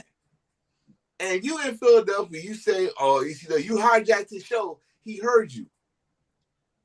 And he wanted to see what the hell y'all talking about. And he hooked up with Paul. And they had a working relationship. We seen ECW on Monday Night Raw. I mean, we saw an ECW episode on Monday Night Raw. In the old Manhattan Center, nonetheless. Manhattan Center, which would be the future stomping grounds for ECW in a couple of years at that moment. You saw, like I said, you saw Jerry Lawler, the King. Then you saw Jim Cornette hit people with the fucking damn the racket. You saw Sunny before she went there officially. Yeah, Jake the Snake, I think. Jake the Snake. I got a problem. I got a problem. Pull an e-break. Huh? This e-break. We got a break on that one. I thought about this. This man did bring ECW. They could have done some business relationship with ECW from 1996 through 2000, and he could have saved ECW. And I felt like this man see ECW. Okay, we see what you're doing. Yes. Do a little business. Do a little crossover match. They could have so many potential. They could have ECW and WrestleMania. we could have seen a lot of dope shit. Hell, Oh, shit, we especially could have, WrestleMania 15. Yeah, yeah, but we I can could have seen Shane Douglas I can answer. going after the championship. Well, And we can answer that, Hill, because it's already been answered. Paul didn't want that. How that's you a dumb. how you Okay. gonna Yeah, do because he actually said in the Rise and Fall of ECW right? that How Vince you did secretly hook him up with some money for a Yeah, little bit. yeah. See, the thing is, how you gonna start Revolution and you go join the what's opposite of your Revolution? So that was Paul's idea. What Vince, like you just said, Vince did help them with the money, and it did boost their buy rates for their first pay per view because remember they were using that as the stepping stone for their first pay per view, which was barely legal. And at the same time, again, they did kind of help try to make ECW their developmental, if I dare say that, because some of the guys that was green as shit, like that big ass Baracus guy that came out with Shit. that came that Triple H stole in '99. Yeah. And Taz fucked him up. So it was like, but at the same, and there's also Big Sal. Yeah. But I'm about to say, watch this. The people that they did send down there, now I ain't gonna say everybody was Baracus, but ECW made them stars. Al Snow, who was Lincoln Kennedy, went back to ECW. All of a sudden, this him and this damn head. Guess what he went back to? Dirty E, not as Lincoln Kennedy, as Al Snow. Rhino was in WWE. I forgot the name he was using, but when he came back as Rhino with his hair long and he was the fucking. Was he the man beast or was he the war beast? I forgot what they called him. He was War a man. Machine. Yeah. Oh, the that's NWA. No, he was was still the man beast. Man beast. It's Rhino, the destructive gore. How about this? Oh God, Louis Spagano was in WCW. Oh yeah, Louis Spicoli. Yeah. Kane, the fake Undertaker. Yep. Tom Brian Lee. He was the head. Yeah, and then he was Chains in DOA. Some people they did sit down there to get first of all get better, get a character, and you come back. Blah. And vice versa, because that's the first time, honestly, the first time I really saw Rob Van Dam really wasn't WCW when he was Robbie V. Well, I didn't know. But when he was Rob Van Dam, he came to Monday Night, and he was called Mr. Monday Night by Jerry Law. I was like, wait a fucking minute. Oh yeah, that's right. And he was fighting Jeff Hardy, and then Too Cold when he was still Flash Funk. Well, how about this though? How about this? RVD first official Monday Night Raw match was against Jeff Hardy, and look what kind of match we got years later. Jeff Hardy and RVD hardcore title invasion. It's the ladder match at SummerSlam. And then them battling for the world title on Impact. It's like EC, like I said, but like Hill said, it could have been something big, but Paul was stubborn, and even on his DVD, he even said he was stubborn because he knew they could have made more money. And I think around the late '99, 2000, that's when WWE helped them out, especially during that little incident with Mike Awesome and Taz. Yeah, when Mike Awesome come into WCW and worried that because here's the story.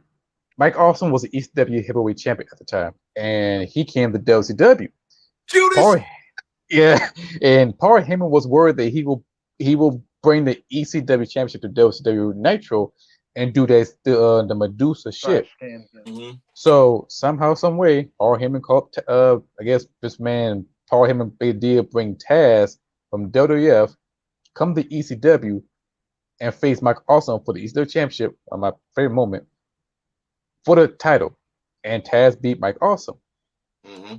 So it shows up on Raw the next week and faces Triple H in a ECW champion versus WWF champion match. Which the match happened on SmackDown in Philadelphia. Of all places in Philadelphia. No matter, I don't care how old it is, that they squashed Taz like on fucking, not squash, but pretty much buried Taz. Embarrass him. Because he got Tommy Dreamer, he tried to help, but he got embarrassed. Triple H defeat him. And that was some dumb that was some bum ass shit. And like you said, Antonio, that wasn't recycled. Because fast forward to WrestleMania, Sting came in, take an L. But that's what their story. But yeah, but like I said, WWE could have helped out ECW, and if ECW didn't get bankrupt, we still would have ECW of today. But you see what I'm saying though? Paul Heyman was stubborn. He lost a lot of money that could have blew up ECW outside the small ventures and got him in this.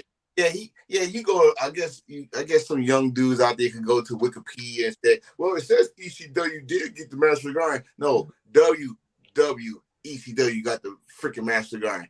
ECW could have been in Master Grind. He would have done business, and honestly, I don't think Vince would have changed anything back then to ECW because at that time, like I said, back then Vince was smart enough to know what's not broke. You don't have to fix it. I said back then. So yeah. Or everybody cut my throat and said you talk about the same guy. No. Back then, ECW under or side by side with WWF, they would have been killed WCW. There'd been no contest. You know what I mean? And Tony, one thing you brought up earlier was like the talent that they had up in there, and of course, at least we forget that also the videos that ECW put out. But of course, we all think about all the big rivalries stuff like the Dream of Raven and Sandman, and hell, even like Just Incredible and Sandman. But remember their first rivalry DVD was actually all technical wrestling. Of course, we all know Eddie Guerrero, Dean Malenko. Yes. And Tuco Scorpio. What I thought about that rivalry was that changed the perception of smaller guys like getting some shine in this, because although like you kind of saw it a little bit here and there, but I think ECW really allowed like smaller wrestlers to really get their shine, because you think of, like I said, Guerrero, Malenko, Benoit, Jericho, all getting even though Jericho was a brief stay, that he got to be the TV champion. But you gotta understand this. You gotta understand this about they didn't really have no big guys in ECW. No. Mike Awesome. Mike, they would probably be the only one. The first time Mike Awesome was there, before he went to Japan and made a huge name on himself in FMW and 911. Other than that, they didn't have no big guys, and that's another thing that was great about ECW, because it showcased small guys. Like, don't get me wrong, Bret Hart and Shawn Michaels, not no big guy, but that's just two. WCW did the light heavyweight title before it was cruiserweight championship, which Flying Brian, E-Man, Liger, and all them. Liger, who got introduced to Liger when he was on WCW. Those guys, but ECW, most of their roster was small guys. So, I'm calling Shane Douglas a small guy, and he's not a small guy. I've seen Shane Douglas in person. What the fuck? Shane's about a good what? He's average. He's 6'1", around 235, 240. He was up like 240 at his heavy. Yeah, when he was champion, he got bulked up. That's when he started letting hair grow and all that shit.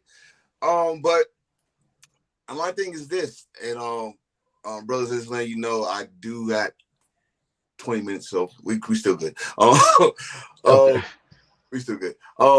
That ECW, like you said, Reese, ECW showcased the small guy, and the numbers of matches, like they could still, like they still talk about Dean Malenko and Eddie Guerrero, but I'll talk about that whole television title reign, Tuco Scorpio against Dean Malenko, Scorpio against Shane, for the television title, not the NW title. It's a shame because that's what he tried to do part 2 of the title of his speech, and he got fucked up for it. Chris Jericho, Chris too. God, so many people. Of course, RVD, Jerry Lynn. Oh God, those matches. And that's another thing I'm going to talk about. We always talk about this title, but the television champion, and we all know RVD is one, if not the best ECW television champion, just because his reign was 24. But it's not just longevity; his matches make you stand up, especially with Jerry Lynn. Those matches actually made Jerry Lynn an ECW champion. He never beat RVD for the television title, but he became ECW champion, which RVD never was in the old days of ECW. Yeah, I'm about to say, well, he did win the ECW title, but that's when other promotion. But if you're talking about best ECW television champion, shit, I'll throw in Taz. Yes. You gotta throw in Shane Douglas, Bam Bam Bigelow, Kid Cash. You know what? I wouldn't throw Bam Bam Bigelow in because he really didn't. He didn't even defend it. Like when he lost, that was his first title defense. He lost to RVD. Yeah, and ironically enough, when Sabu was supposed to challenge him for it, right. And Van Dam was only supposed to soften him up, but Rob actually wound up winning the damn belt. Mm-hmm. Right. Now, like I said, Tuco Scorpio got you up there because he had. But you know, one person that everybody keep forgetting, Mikey Whipwreck was a television champion. In fact, Mikey Whipwreck was the first Triple Crown. First Triple Crown champion in ECW. And that's another one. ECW had underdogs. Yep. A lot of dogs. Spike was one of them. I think Spike was the title. Tag team title. I know that one. He beat on him in balls. Yeah, Spike didn't have a singles belt. You got when you say balls, you got to do it like Cleveland from damn fucking Philly got balls. Balls, Mahoney. I do like the crowd do balls. Yeah. Oh man, that's another one. Who you think had the hardest chair shots between Balls Mahoney and Axel Rotten? Woo! I got you thinking. Again, though, Masato Tanaka. Tanaka, man, because I'm hey, hold up. Do you remember when Balls? Do you remember Balls hit Tanaka square as hard as he did, and Tanaka didn't even go down? No, he went down and got up and did one of these numbers. I was like, this motherfucker growing. Yeah, and you know what's crazy? People talking about concussion. That man still wrestled, and he still look fresh as hell. So y'all talk about how hard it is to win the Philly crowd. Like the moment Tanaka got up from a Balls Mahoney chair shot, like, Philly was like, we fucking with you, Tanaka. It's not that when they announced this is another thing you gotta love about Philly crowd. Remember back then you was tape traders. FMW. And they know about FMW. That's why when Onita came to ECW Arena and the pop he got, he came in looking like, oh my God. Let me tell you something about Onita. I love a samurai outfit type of get up. He had to get up with the wooden sandals. I was like, wait a minute. This ain't it's not he about to fuck somebody up. He fucked up Tommy Dreamer. But yeah. The pop that he got, that's another thing. The true everybody y'all talk about WWF versus WCW. Well, let us talk about ECW versus FMW. If you don't. Because FMW was first. Even O'Neal to this day would tell you ECW stole their shit. Of course they did. Yeah. But when they worked together, it was a beautiful thing. It was hardcore heaven, no pun intended, ECW, but it was. Especially when they go to Japan and they used to air those matches for the show. I think we probably can't get that no more. Especially, I don't know what's the hardcore game changing wrestling, and XPW, but I don't know about XPW. I give it a chance, but game changing wrestling, Combat Zone Wrestling, Big Japan Wrestling. That's where I got it. That's because Combat Zone is starting to get better. They used to be Botchamania. I understand you trying to fill the shoes of ECW, especially in that arena. But hardcore. What speaking of hardcore heaven, hardcore House of Hardcore. Yep. Yeah. They got some ECW spirit. Of course they do. It's Tommy Dreamer's fucking Yeah. Dreamer and Shane Douglas show. But it's no one really talk about FMW, ECW like versus each other because they used to work together and they had a common goal. Like, yo, we're gonna give you the best fucking hardcore match possible. And it don't even matter if my guy win or your guy win, because if your guy wins, if my guy wins at my show, I will let him come to your show so you can take that loss back or get that win back.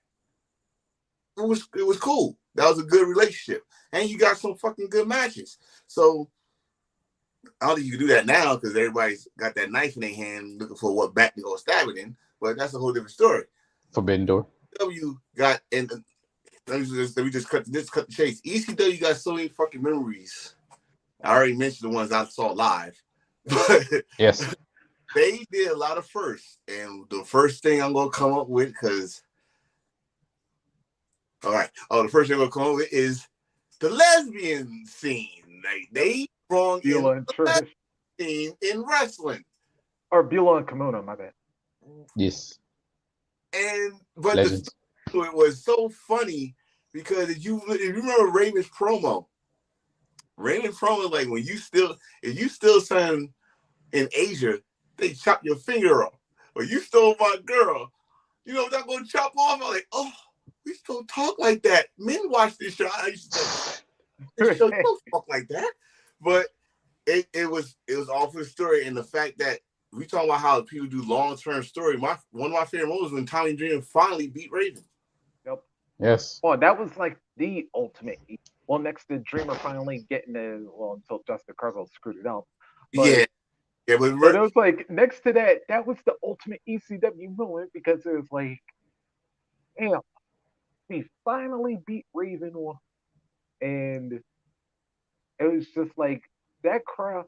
That was a damn near Road Warrior pop when that happened. And the one thing I didn't mention that was Raven's last match. Yeah. ECW for a while. I didn't think he gonna come back, but he did.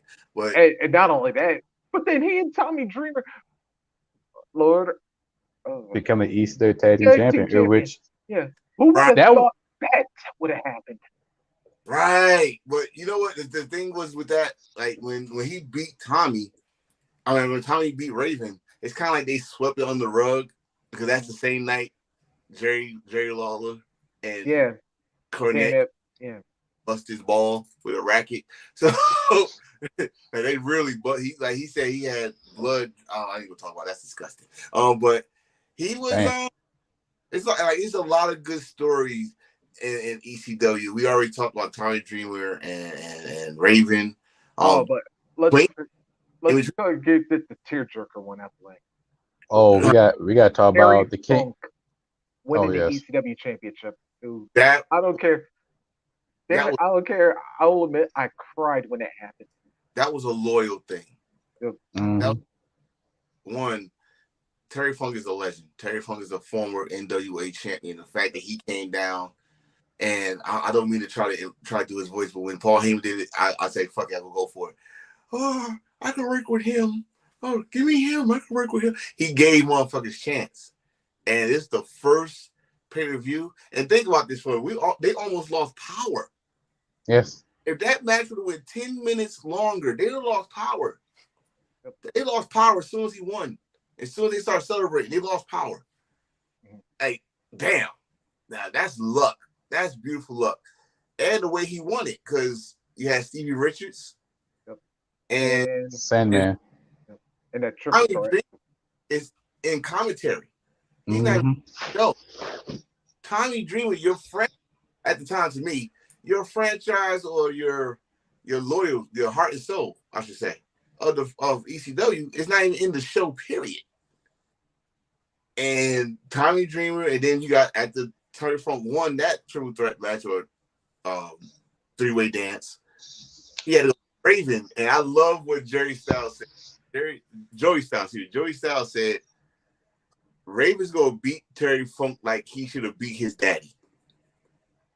Damn. Well, what the fuck his daddy do to him? He's rich. Because I knew about Scott. So let me just anybody from Jersey knew about Scott. The Flamingo. Oh no, not up in here. We know as Raven. We gonna forget about that. We like the Avengers. No. Yeah, we're not gonna. Fuck no. Hey, so I got something personal against Scott. Okay, Scott lives in Short Hills, New Jersey. Short Hills, New Jersey is for the richy, uppity people. That if you see it, you know how much the Louis Vuitton scarf costs? $1,500. He could buy 3 of them. That's okay. So so my thing is, why? What the fuck did his father do to him? He lived in Short Hills, New Jersey. Get the fuck out of here, But I know it's the storyline is Raven, good. I caught on. But the fact that Terry Funk won, and like you said, you damn near cried or you did cry. Joey Styles cried on TV. It was nothing wrong with that. It was a feel moment, and it was a good feel. I thought we were gonna get that tonight, but we gonna. Who says ECW doesn't have moves? And by the way, also since we brought up Joey Styles, he's the unsung hero of ECW. He's the voice of ECW. That's why. He was Excalibur for Excalibur.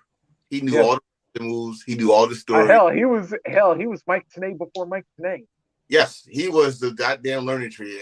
Even if you knew where someone coming from, he probably knew something that you didn't know. Sure, probably still do. If you really want to talk about storyline, that's probably nobody mentioned this up. New Jack versus the Baldies, the battle of the King of the Streets. You had to give New Jack something. You had to. I mean, come on. He got stapled in the eye with a staple gun. Well, he ain't stapled in the eye with a staple gun, but he got stapled with the staple gun. He fought Angel. He fought DeVito, and of course Big Grime, and we know the story of that one.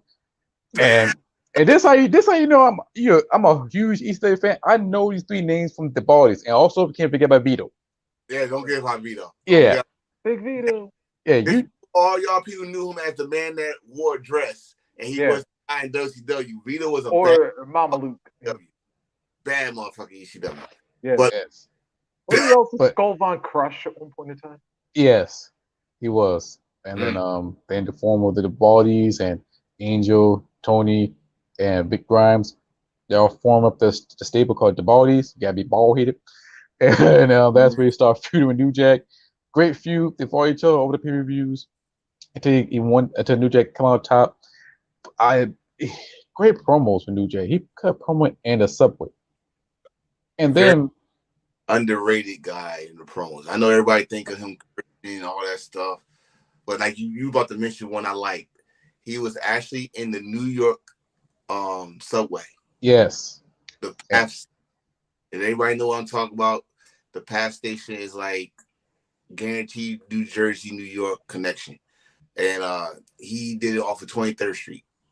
23rd Street of New York. That promo was fucking awesome, and you felt it. Felt it. So, shout out to fucking New Jack, man. New Jack. He been cutting that type of promo ever since. And I know it's kind of strange to say it, but hell, he even did that type of stuff down in Smoky Mountain. Oh, he went worse than Smoky Mountain. Oh yeah. No, he cut a promo on the Undertaker.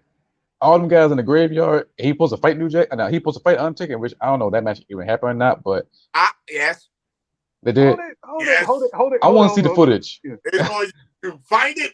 New Jack versus Undertaker, Smoky Mountain. It happened. I gotta see that. I gotta see the footage. Speaking of things to see, I gotta really rewatch the Baldies one more time because King News was in this thing, girl. What the? Cool. Now, King News. Remember the big fat rap, the dude who used to rap in WCW? I think he was. Yeah. I think he's another guy that redefines himself, that changes up.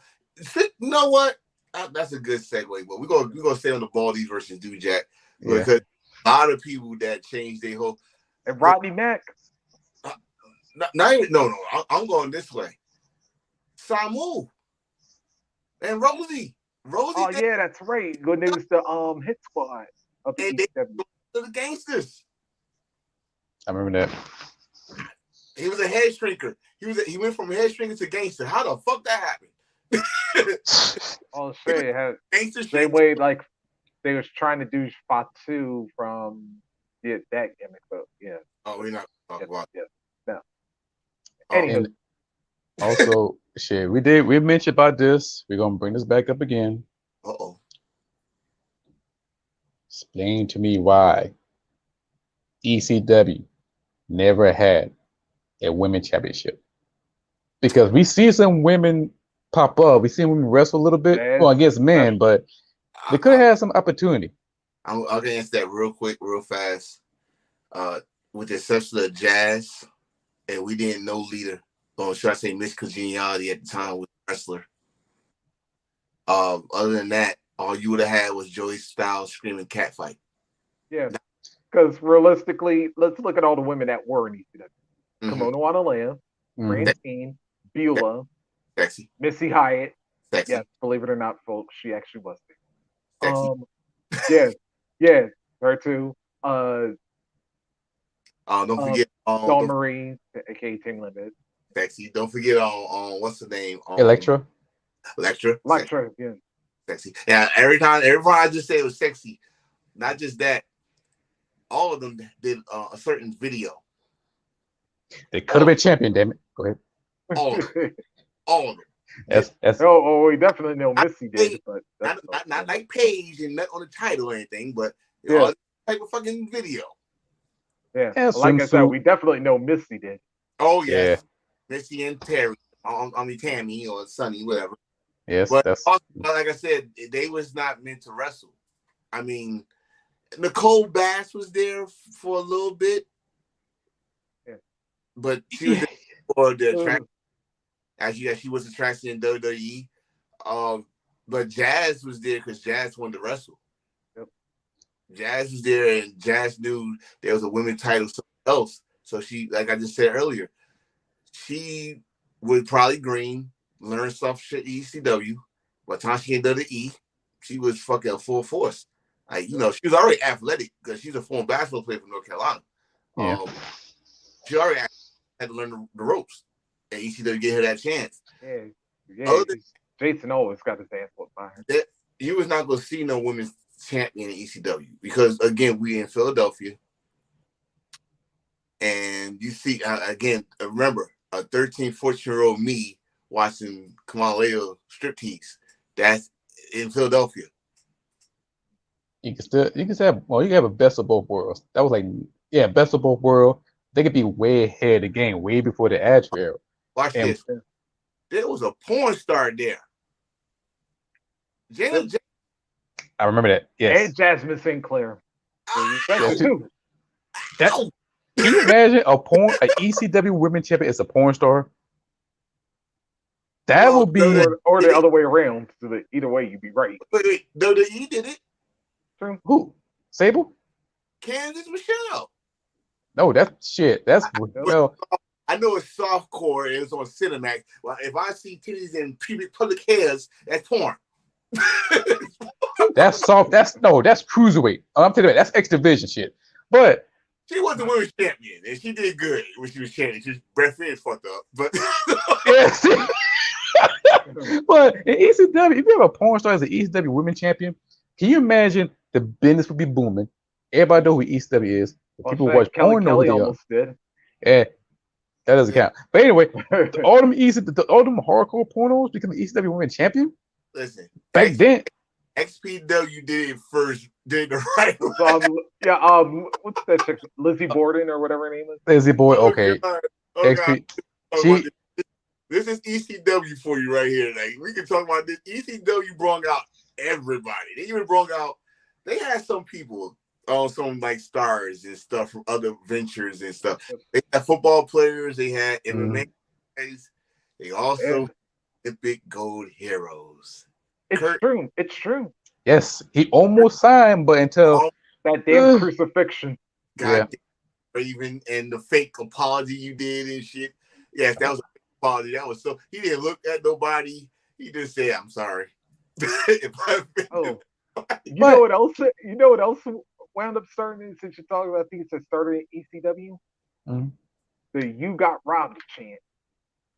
Because remember when Public Enemy actually put Sabu to the table, but the refs didn't see it, and then they lost the Sabu and Taz lost the tag titles. We got a lot of chance thanks to ECW. We you fucked up. Fucked up. You deserve it. You got STDs. Yeah. Oh yeah, show your tits. Yes. Oh God. Oh God. Oh yeah. Show your tits. Show your. You sold out. Oh yeah. You got herpes. You got herpes. Please don't go. Yo, shout like Philly fans gets to me. I tell people this like Philly fans are the hardcore wrestling fans. I'm sorry. Everybody talk about Chicago. Like Chicago's a close second, but Philly ain't shit to me. Philly, yes. Not anymore because you know what? I think Chicago lost a step. I don't remember. Put it like this: the WrestleMania 22 fans of Chicago. That's what I'm talking about. Yeah. But the Philly fans of all wrestling, ECW, all you come in and you don't do what's right, they take it over. So ECW. Oh, yeah, trust me. Yeah, trust me. All I gotta do is look at that one Royal Rumble. Oh man, look at that. Compare that Royal Rumble to Nakamura winning. I keep on mentioning because it's the most funniest shit ever. When Jerry Lawler stepped into the ECW arena, can you imagine? Can you imagine if Vince McMahon would have stepped in there? Ooh. Oh Lord. Let's, hell would have broke loose.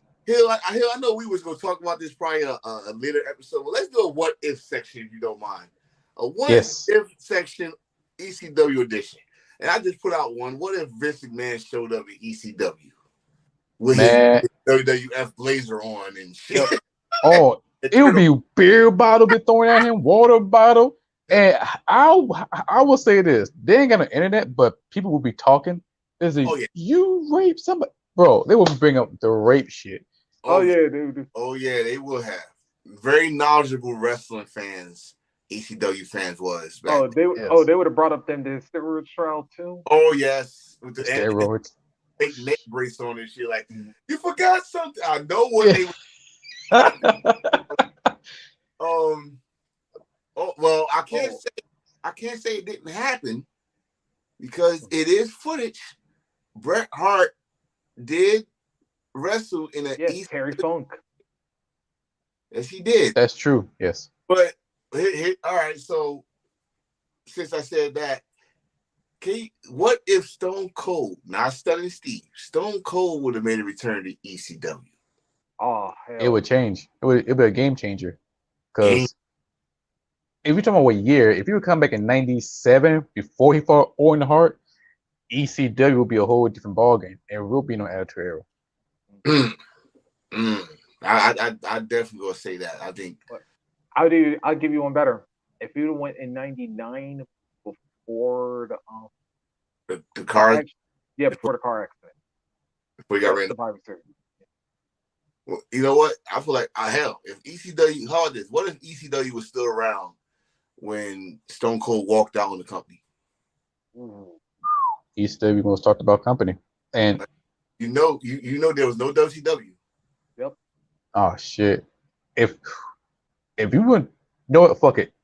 Episode 11, what if? But we taking over. But yeah. So I'm shit. If there was no WCW and ECW was still around and Stone Cold was there, we could have young version of AJ Styles with the Animals, Goldberg. Hell, even I think young young Christopher Daniels. Ooh, I love Kazarian. that. What if Goldberg would start wrestling way? What if he would have got to ECW for WCW? You think we would have had a Rhino? He would have got doing the spearing and shit. Yeah, I had to think back. The they way would have had to Goldberg, season him up because like Goldberg really hadn't done anything prior to that. he would have been green because William Regal exposed him. And I started thinking about that. And the fan would start point that out. It would change. You fucked up. At the same time, but Paul knew how to hide that. Remember what Paul's shit was? Hide the negative, show the positives. Trust me. He knew how to look at 911 if you don't believe me. Exactly. He knew how to hide that shit because 911 was so sloppy Joe. Hell, Big Dick Dudley was sloppy Joe. All he did was, and what he got over this for doing, that's all he got over with. He didn't do shit. He got over, like a fucking damn monster and shit. He got over because he was entertaining. I ain't gonna lie. True, all 50 of the Dudleys did. Oh God. Well, maybe all except with Dances with Dudley. I think that was the one. This is with Wolves Dudley. I like that. That was a little racist. But it was funny. Yeah. But like Sign Guy Dudley, he was the underrated. What was his name? Paul. Look, Paul. Lou E. Dangerously. He took over that. He changed his whole character. So our next one. How about this one then? If ECW didn't fold, who was going to be the next huge star? Because I still got Steve Corino would have been the major heel. Yep. He would have been the multiple time champion heel there. Well, Van Dam was kind of already there already, but Rhino wound up bigger and heavyweight champion. So ooh. Kid Cash. Kid Cash. Oh yes. Yeah, he was definitely over. Yeah, especially with the coming out to the Kid Rock. Yeah. Mm-hmm. C.W. Anderson. Jerry. He was already there. He was a former ECW World Heavyweight Champion, so he's there. Yeah, but you talking about the jealous Jerry Lynn, the heel Jerry Lynn that went to the network? Yeah. But where did I say C.W. Anderson? Because the matches he had with Tommy Dreamer. The I Quit match. And plus, he actually, even though he wasn't related to he actually wrestled like one. Yeah. He looked just like a young Arn. When he did that, I'm like, damn, if you just put those big ass glasses on, he looked just like Arn. I mean, you bald like them, but you know. What was my one dude that before he was Simon Dean, Supernova was another one. I think. Damn, I was thinking of him because I was getting ready to say either him or Chetty. Yeah, Taz is Chris Chetty. Yeah. I love Danny Durley and Roadkill. I love that. I know one. The rookie. Yeah. Chili Willie. Chili. Oh yeah, Willie Mack. Yeah, I remember. Chili Willie used to come out there to the DMX. Yeah. Oh, you talking about Q-Tip? Breathe and Stop. That's what he came out to. I was like, ain't this some bitch that y'all always got to get this damn black dude these fucking damn ice cold names. You got Ice Train. Fucking what's you know what? But I think ECW should have a problem. You know, he was. I'll give you this about Simon Diamond. I think if he would have came out around 97, he'd have been huge. Because he had, like, look at his work in TNA. He had something. He had a little thing, had a little robe. He had the girl. He had something, you know. Yeah. Well, you know what? They would have needed that damn song to come out like around then because unfortunately Simon Says didn't come out till like 99 or 2000, whatever. Yeah, I think he was. I think he was just a little, probably 2 or 3 years late. But I like Simon Diamond. I like I think Johnny Swinger? Johnny Swinger. Oh god. Not Impact. I know, but even though I think I do like that Impact version of Swinger sometimes. Yeah, he's funny as shit. Like he like I don't have to do much. I just gotta be a fucking asshole and shit. So, but Johnny Swinger was a good wrestler back then. It's just that they didn't form, I guess. You know who else is actually? And then for the tag team scene, I actually forgot they were actually. Joey Matthews was Mercury. Yeah. Him and Christian York. Yes, they was, and the fact that when Alex York came back in TNA and he was like more muscle and shit, I was like, God damn, where you been? Like, like he didn't pick you up. What the fuck happened? But I remember he had problems. Of course, almost anybody that worked around ECW had problems. But damn, he fucked up his whole career, man. Because Joey went on the big things, kind of fucked up his face and stuff. Yeah, that ladder match. God. Yeah. Main legend, multiple tag team champion. But yeah, that look like mashed potato. Woo. Yeah, mashed potatoes with some damn ketchup. But yeah, you went there. I already went to Doherty and but let's not forget, like you already mentioned, fucking Tajiri and Mikey Whipwreck. Yeah. Fun. Yeah, especially like with especially Crazy Mikey. And yes. Talk about an evolution, because this dude was like at one point he was just a guy setting up the rings and stuff for him, and I think was barely even wrestling. Then goes on like that's what he happened. didn't even have an offensive move for like over a year. That's what happens when you go to WCW. You come back look a little crazy. No, you come back very crazy, but that's no story, no fun. But speaking of crazy, Super Crazy would have been another big star too. Oh yeah. Speaking of that, speaking of situations, and I did bring up something crazy, but I think we got any more names? I did say Guido, Lil Guido. Yep. Lil Guido, Big Sal. Who else? They mentioned Tony Mamalu. Jack Victory. I think Jack would have been a great manager. I think his was done. I think he was done wrestling. And I was about to say, if Sid was a little younger, I would have even pictured him because like even the brief time he was there, like you would just have him be like your enforcer, no pun intended on. But because we used to just come in just like chokes, and especially with Judge Jones having you guilty or whatnot. Judge Jones, I love him. I love the bounty story. Like, who placed the bounty on Tommy Dreamer? Turn to find out it was a Judge Jones who did it. And had Mike Awesome take his ass out and say, "Where's my money? Where's my other money? I'll take out Raven." Okay, here's your money. And what about Tommy Dreamer? Here's some money too. And Mike Awesome cut the dope ass promo.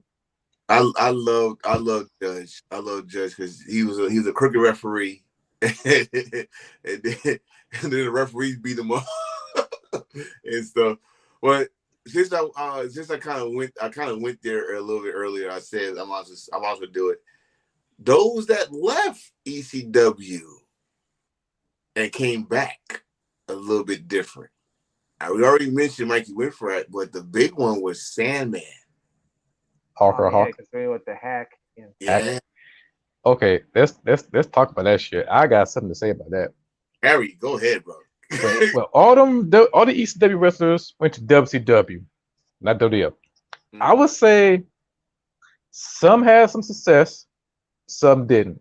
Raven, former WCW Tag Team Champion and TV Champion. Perry Saturn, Triple Crown Champion. Bam Bam, former Hardcore Champion and WCW Tag Team Champion. Hardcore Hawk, a flop because don't forget Lance. Lance. Oh yeah, Lance Storm.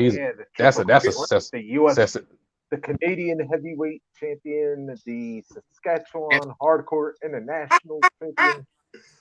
That's a success story as itself. 100 kilos and under. Oh God, he had me dying with those shits. I know your flops because we already just named one. Hawk, Mikey Whipwreck, Richards. Yep. Yeah. And at that time, WCW introduced the WCW Hardcore title, and they try to bite off the ECW and of course WWF Hardcore title, but they tried. They had some moments, but they was faking. Yeah. I love the Hardcore title. I will add to my collection. Norman. Oh yeah, I love the WCW Hardcore title. I will add to my collection in a heartbeat. But the only thing that good happened about that belt was named Norman Screaming Smiley. That's the only thing that was about the WCW Hardcore title, because that motherfucker, once you grabbed him and he started, he was screaming like little Richard and what's my man from Private Party? Oh, I know you're talking about Isaiah. Yeah. Yeah. Yeah, see, you gonna go there or here? Okay. I got a screaming competition. Norman, Smiley, him, and Tama. Because when Tama used to get shot, all you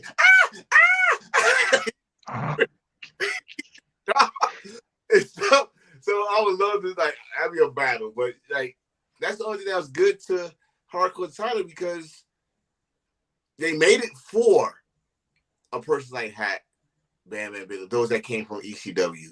Yep. It was a flop. It was a flop. Even Terry Funk having it was a flop. Even Chris Candido, when he went, it was like, I give Chris Candido a semi pass because he did win the Cruiserweight title. But you could tell something was wrong there because Sonny looked out of place. I remember one show, Sonny had a onesie on or something. And I looked at that shit like, that shit look gross. Like, this is Sunny? This used to be all of that. She was like wearing all the mink coats or whatever. She was thick. Shit. Hey. She was thick when she was wearing this onesie, trying to pack it in. I like, no, don't you thick. You're not skinny no more. Don't pack it in. What are you doing? Yeah, I will say I will make her feel the thirst, but she started killing people in damn cars. But anyway, like I was saying though, back in them days, you know, some people won the WCW Hardcore title, like Haku, King Haku. He was the former Hardcore champion. Brian Knob. What happened? As soon as he won it, he went to WWF. Yep. Okay. Yeah, but that's by the time he won it. Yeah. And he went right to WWF and came to fucking Royal Rumble with his big ass floating. Like, holy shit. Like, who the fuck is this? I looked like, no way. He did it for Rikishi. I swear to God, to this day, I was like, he just won the fucking Hardcore title. And come to find out, he had no contract when he won that title. Oh, shit. Yeah, god damn. Not contract. Yeah. I think he explained it better on Thomas Island. Oh, wow. So I gotta check that shit out.